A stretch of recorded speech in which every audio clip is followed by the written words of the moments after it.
Hi all, welcome to our session. Today we have a guest, Mr. Gaurav. He is currently working with Fortune 50 company, and then he is a cybersecurity expert, around 15 years of experience. He has worked across the globe. So, hi Gaurav, welcome to the talk show. Thank you, Devesh. Good evening to you. Good evening.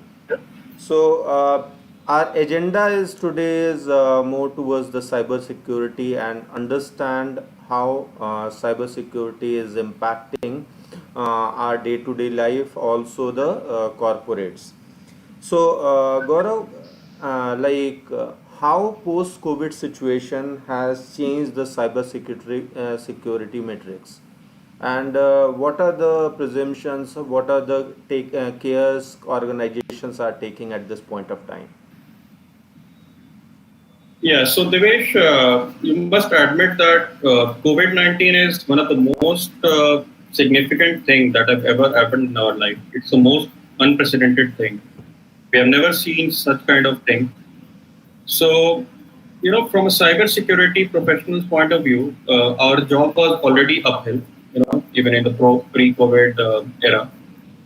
And while this thing happened in Feb and March this year, our job has tremendously become, uphill. We have now continuously facing a lot of, cybersecurity challenges. And the reason is obvious. Earlier in the pre-COVID world, all the employees were logging from office. They were within the safe confines of their LAN, local area network, where the cybersecurity team was, able to put in the right kind of controls, all kind of people, process, technology controls, and they were able to, oversee what kind of traffic was including in our environment, what kind of traffic the employees were, accessing. But now, when the post-COVID world has, emerged now, and the new normal, as we see now, everybody is connecting from home, connecting remotely. So what we are seeing now is, a lot of vulnerability attacks on individual, laptops and individuals who are connecting through, internet, open internet. So in IT domain, we always talk about three paradigms, which is people, process, and technology. And I often mention to my counterparts that you can always define a very good process. You can always write a very well scripted process. You can cross every T, dot every I. You can do that. Technology, you can buy the best of the breed. You can invest a lot. You can create a very good security architecture. But it is often the people which is the weakest link. And when we talk about the post-COVID world, where it's ultimately on the people to ensure that when they are connecting to the corporate network, how they are connecting first of all. And there are several trivial things I would just mention at the back of my hand. For example, we all connect through our Wi-Fi routers, right? And most of the people, I don't have an exact statistic, but I can safely say like maybe 90% of people are not even resetting their default Wi-Fi passwords, the admin passwords which you have for your Wi-Fi routers. So that's a very basic and rudimentary thing, right? But even if that is not being catered to such a rudimentary thing, cybersecurity will become really really tough to enforce onto, and to ensure that the hackers and the bad people do not enter into the theater. So as a cybersecurity professional, we have seen a lot of attacks, uh, especially on the home network, especially with senior management people. I cannot name the organizations where we have, it's already there in our cybersecurity parlance, but we cannot divulge the name, but it is happening. Okay. People, there's a lot of social engineering related incidents. There are a lot of people trying to impersonate other people. You get a mail from your CEO and they ask, obviously it's an impersonation attack. wherein they will say that, okay, I need this file, or I need your access right now. Many of the people, they're not, even keeping those kind of basic security hygiene. So, it is really becoming very cumbersome. And to answer to your question very pertinently, I would say, like, it is ultimately, security training of people, making them more aware of what are the challenges. Is where we are, focusing on right now. Understood. Yeah. So, Gaurav, is this something related to what we have seen recently where China was trying to uh, do the snooping for various different leaders, top businessmen, monitoring the social media and different aspects? So, is this the so getting the persona and understanding the behavior of the each individual? So cybersecurity does cover is this area, or this is something snooping and cybersecurity is completely two different thing? No, you're absolutely right, Devesh. So they're not completely two different things. Okay. You see the motive.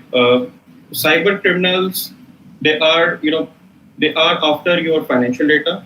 They are after corporate espionage.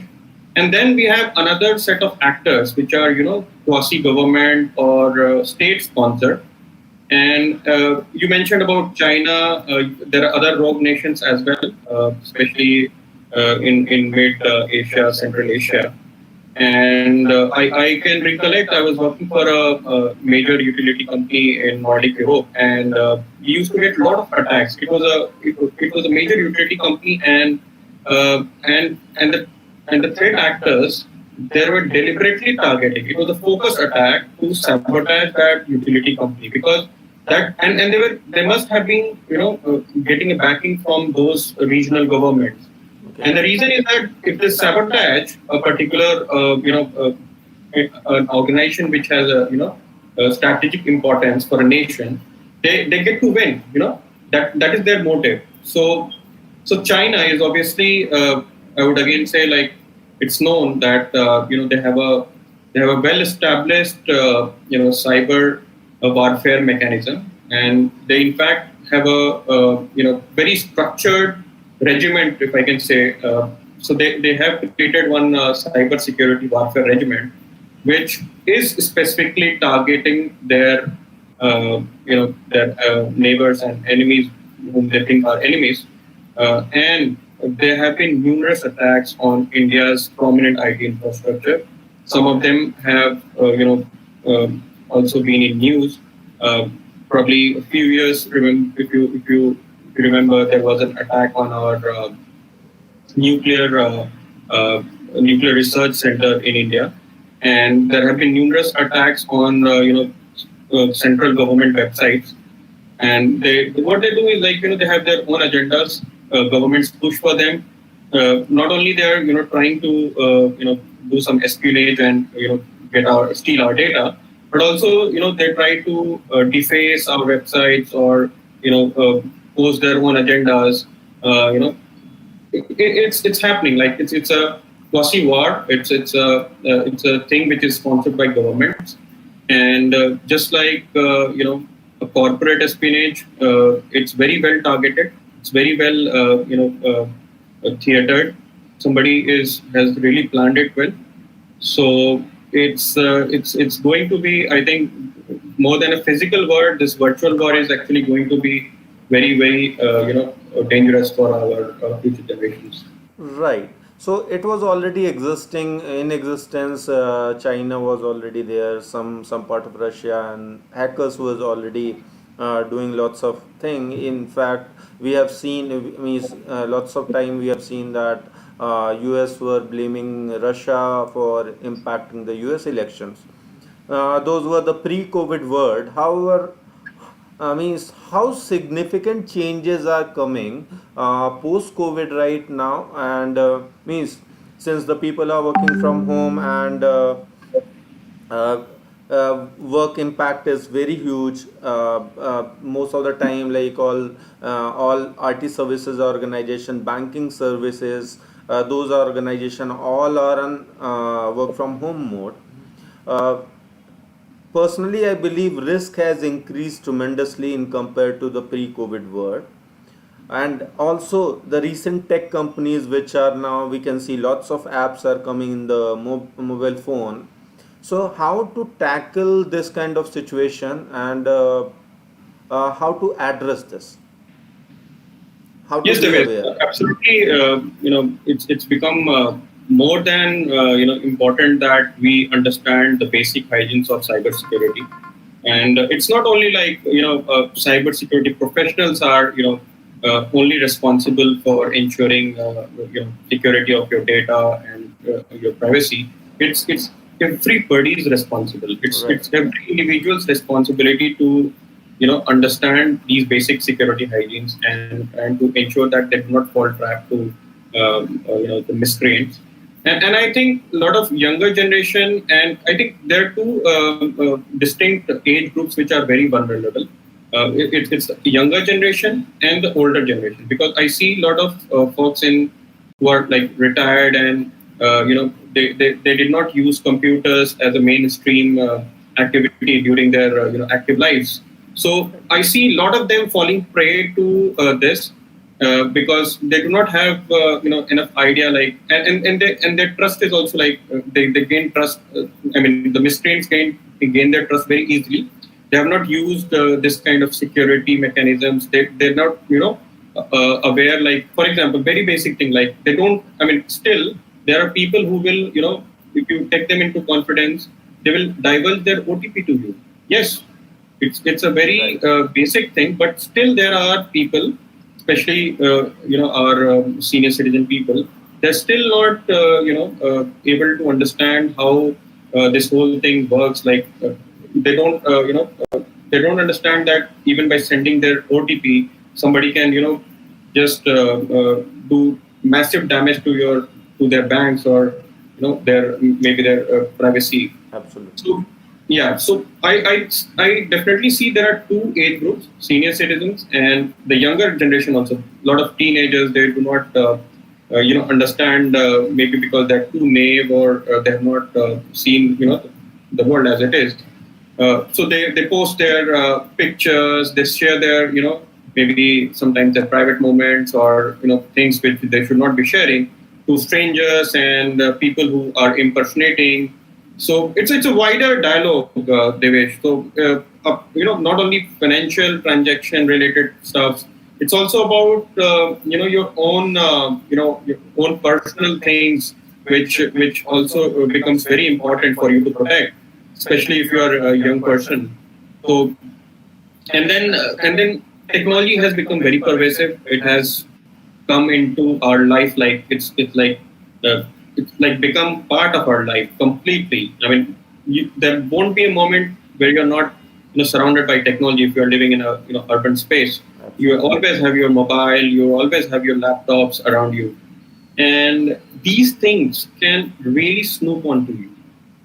Let me remind you, these things where when they were created, data was a currency, right?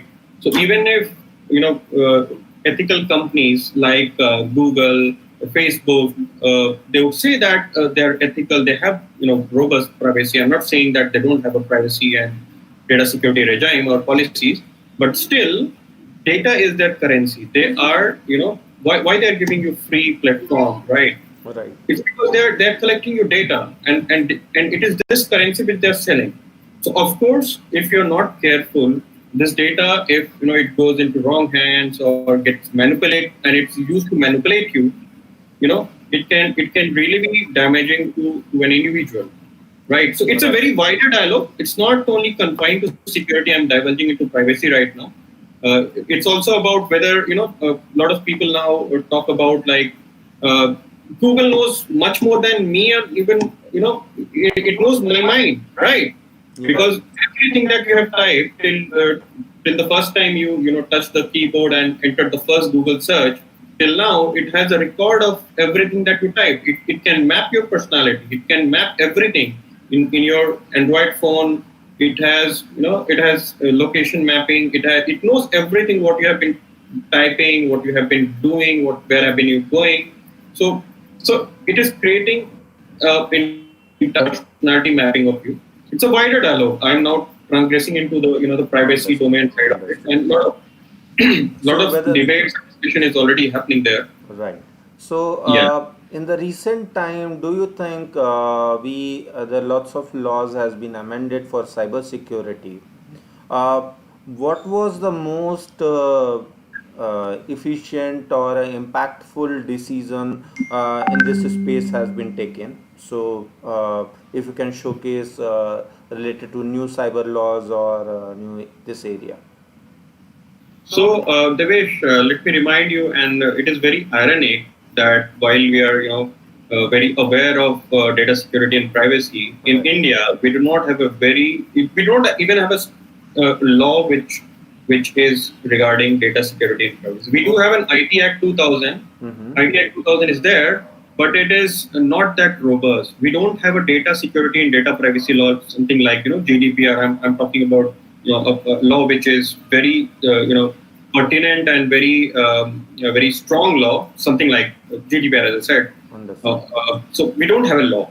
So that's also very discerning and something to ponder about that in India we are still not up to that global standard. Okay. So we don't really under the current IPC laws and all, nobody can actually, or no company can be brought under law if they manipulate your data, or they do some nasty things with your private information. Okay. So So, yeah, having said that, it's already Data Protection Act is under draft stage, mhm. and a lot of forums and a lot of uh, cybersecurity professionals like us have advocated that it should be tabled, and it should be it should become an act as soon as possible. Right. But we don't have a law right now. Okay. So you'll advocate that data privacy law should be amended and bring on the table because of post-COVID situation. Lots of risk has increased, and people are working, and the network security vulnerability and the trade war due to the China, they are pushing us. So due to that, this law is very much important at this point of time. Absolutely, absolutely. There's no doubt about it. There would be certain hiccups by industry. Corporates. They Yeah. have to, yeah, they would have to accommodate that, and they have to create their structure around it. But no doubt, it is the call of the times. Understood. We need to get this ASAP. Understood. Yeah. Okay. Yeah. So, Gaurav, now next question will be, let's say I'm a common man. So, what should be the basic hygiene I should take care whenever we are talking about using a smartphone, downloading the apps, using broadband, using open Wi-Fi. So, what are the key safety aspects we should take care, and then to reduce the risk actually for the common man? Okay, so I'll just joke around it, and probably I'll say, if you want 0% risk, you should throw away your phone in the sea, and delete all your email account and Facebook and everything, and Okay. just hide under a rock. I mean, if you want 0% risk. Right. So yeah, but jokes apart, we have to live in this urban conglomerate, and we have to strike a balance between technology and the risk. And technology does bring benefits. I mean, no doubt about it. We can't, Yes. as I said, like in the joke, like we can't throw away the phone. It really is beneficial, and especially like post-COVID, you have seen like a lot of businesses have moved to virtual world. You see a lot of retail business now going to the virtual way. So it is here to stay. Technology is definitely here to stay, and then we are looking forward to future technologies like IoT, things like automated cars and all. So those are going to bring increased complexity, no doubt. You definitely don't want your automated car to get hacked, right? You don't Right. want somebody just messes up with your IoT devices, and and it should not definitely go that way. Technology should always strike a balance with risk, and then coming back to your question, where you said like how a common man should be prepared for this. So common man, me and you, first of all, we need to understand the basic, security hygiene, which is to never divulge anything which is more than required. That is the first axiom of cybersecurity. Okay. Only need-based information to be divulged. If you're filling a form on an online website or something, why do you need to give your 16-digit card number when it is not warranted, right? Understood. So need to know basis is the first axiom you should live by. Only give the information. If a telecaller is calling you, why do you need to give your home address? Mm-hmm. No, you should not give it. If you have some Instagram or Facebook account, why do you need to put all your vacation photos, or why do you need to put everything that you own, your car, your house? No, don't do that. So need to know, only put those information which is required. Number one. Number two, only host your information to the people who are required to access that. Okay.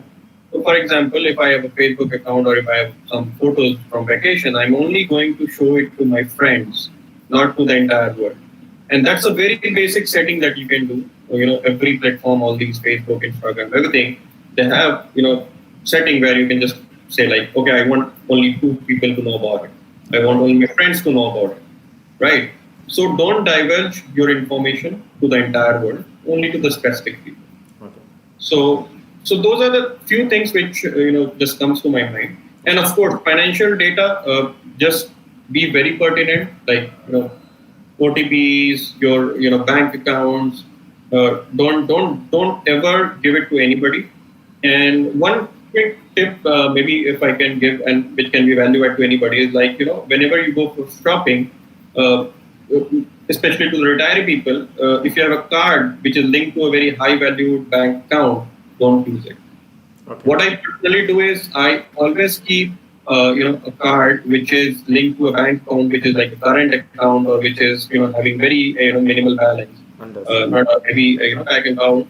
So that way, when you use your card, you can be assured that even if cyber criminals get to it, they can't. Loss will be minimal. Correct. Yeah, that's a quick tip which I just thought to pass it. Understood. So Gaurav, we have few questions from the viewers. Okay. So one of the question is, how secure are the devices that employees are using to work from home? Okay, so there is not one unique answer to this. It will definitely vary from how mature your organization is. If you're working for a very mature organization which is very serious about cybersecurity, and they have a dedicated team, and somebody is really looking after how the entire system architecture or entire network architecture should be. I would say it would be very robust, especially if your laptop, company provided laptop, is encrypted. I think that's one of the basic axioms. It should be encrypted. Whenever you are accessing your the intranet or your company resources, it should be via VPN, encrypted. And and then again, all your accesses should be on need to know basis. That again is from a systems perspective, like people who are only required to get access. It's called role based access in our terminology. So only role based access should be given. And if you're if you're working for a startup where things are still not reached a level of maturity, you should definitely start looking towards it, because it's not only you are also interfacing with your customers, their data. Everything is linked. Your reputation. Yeah. So I would say, like, if you're not yet embarked on that journey as an organization, you should definitely start with that.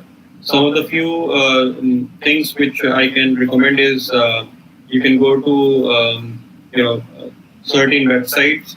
Certain is a government Indian government website where you can go and there are a lot of helpful tips there to to organize your security architecture. Understood. You can also go to NSIT website. and then there are a lot of certifications. There are a lot of, for example, ISO 27001 could be your first starting point for creating a security management system in your organization. Understood. So, Yeah. Gaurav, one more question we have. So, how have a cyber attackers sought to take advantage of the COVID-19 pandemic? Yeah. So one thing which I mentioned earlier in our discussion is because a lot of employees were connecting remotely. Right. So and a very trivial thing is the Wi-Fi router which they use. It could be tapped very easily. It's easier than even what people think about.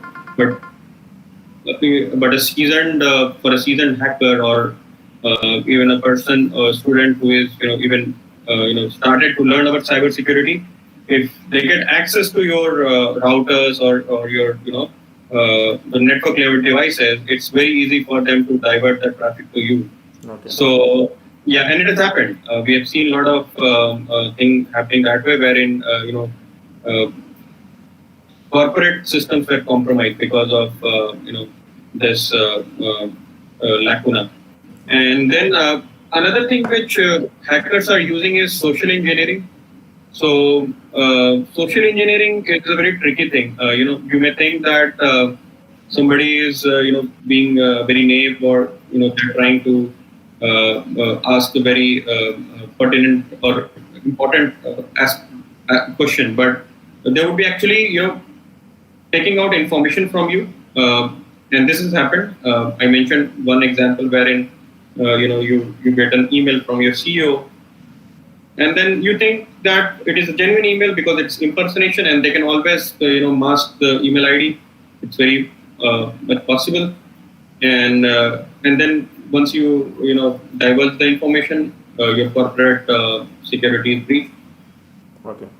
So there are numerous events that has happened, but these are the two key things which just came to my mind right All now. right. So Gaurav, quick thing. So, since this area is booming and data is booming, cybersecurity attacks are increasing. So, if someone want to make a career shift or move into this area, where the person should start and what should be the target goal? Okay, so I've often been asked this question. There are a lot of my colleagues working in other IT domains. They do get fascinated by cybersecurity, not only because it has a lot of avenues, but also because it is so much is news. There's so much demand. There's so much requirement of cybersecurity professionals that when we go for hiring, we don't get enough candidates. Right. So, if you're beginning to think about, either you are a professional or a student, if you're beginning to think to, be part of cybersecurity, let me first tell you, it's a very good decision that you're going to take. But having said that, you have to understand this is a very intensive career uh, stream that you would be taking. Okay. It's unlike any other stream where you can say that, okay, I studied this subject and I passed this certificate, so I'm fine. I'm set for life. Um, I will be able to tackle all my professional challenges and obligations. This is so effervescent stream where every day you have to learn. Every day the dynamics are changing. Every day the threat vectors are changing. So you have to be a student all your life, professional life. Has all your professional life, you need to start throw that baggage that, okay, I'm these many years of experience and these certificates and degrees I have. So first thing you have to embark before embarking on this journey is you have to be a perpetual learner. You can't let your baggage down. You can't just say that I know everything, because every day the things are changing. Okay. So, having said that, the first thing which you need to decide is your interest area. Cybersecurity is a very high-level generic term. There are various disciplines within it. Let me enumerate a few of them. Maybe you can research further and think which area suits you. So we have numerous fields like network security, application security, identity access management, compliance, IT audits. So, so if a person is into network security, he has to understand how penetration test works, how vulnerability scanning works. So those kind of aspect he has to deal with. Right. If a person is already from a network background, this will come very handy to him because he will be able to understand the various network layers, and that would help him to progress to become a network security professional. That's easier for him. For anybody who is looking forward to application security, if somebody is from SDLC background, somebody who has being a developer or a tester, they would be more conversant with application security terminology, Okay. so they can target that stream. And or even for identity access management, you have to be somebody from IT, uh, somebody from IT product background or development background. It's easier for them to pick it up. And then IT auditors, I would say he has to be like a combination of all these. So anybody who has spent a few years being part of an IT company, they can build upon their knowledge, and they can. There are a lot of certifications also available in the market. Most prominent and most ubiquitous being CISA, CISSP. So those are like mandatory. In a way, it's a mandatory kind of certificates. And as a student, if you're in college, you can definitely start increasing your knowledge by there are several blogs and so much resources where you can start tapping in, and you can start experimenting. One example which I can give you is like you can go to OWASP website, where they have a dummy testing area where they allow you to hack up, use your knowledge to do a SQL injection or cross-site scripting, or they give you that platform. So Okay. if you're a student and listening to this, probably you can go to this site, and it has a lot of good information. OWASP website which I'm talking about. So you can learn about the various vulnerabilities, web vulnerabilities especially, which is very important nowadays. And from there you can check your interest area, and of course you can touch base with people like me and other people who are spent few years into this domain, and they can guide you well Okay. on this. Okay. So thanks, Gaurav. This was really wonderful session, and thanks for your time. Uh, I hope you have enjoyed discussion as well. Yeah. Thanks, David. Thank It you. was pleasure talking to you. Thank you. Thank you. Bye bye.